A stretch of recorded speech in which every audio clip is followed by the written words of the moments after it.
हम लोग सदन में थे उस समय जानकारी मिली कि इस तरह का हादसा हुआ है।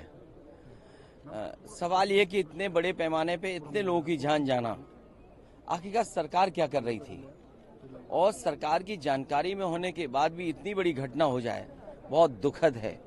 सरकार की जिम्मेदारी बनती है कि अगर किसी आयोजन में इतने लोग इकट्ठे हो रहे हैं या इतने लोग आने वाले हैं, तो आखिरकार उनकी सुरक्षा, उनकी व्यवस्था के लिए सरकार ने क्या किया, ये सबसे बड़ा प्रश्न लगता है। देखिए, जब तक आप किसी आयोजन पे शुरुआत में से लेकर के अंत तक ध्यान नहीं देंगे तो ऐसी घटना ही होंगी।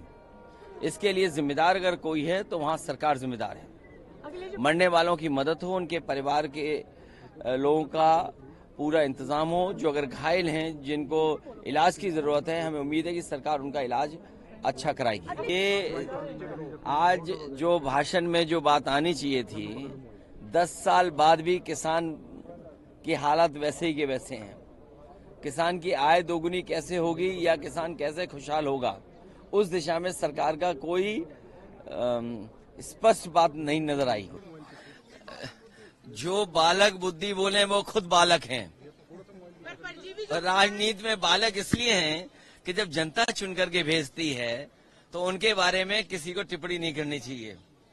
और बालक बुद्धि अगर कोई है तो सरकार में लोग होंगे जो अभी भी देश की समस्याओं को नहीं समझ पा रहे हैं। देश की जरूरत क्या है, बालक बुद्धि इसलिए कह रहे हैं कि आपका नीट से ध्यान हट जाए।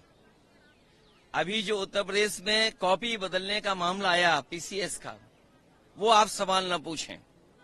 जिस तरीके से पेपर लीक लगातार हो रहे हैं, और आखिरकार जो पेपर लीक होते हैं उसके पीछे बीजेपी के लोग क्यों नजर आते हैं।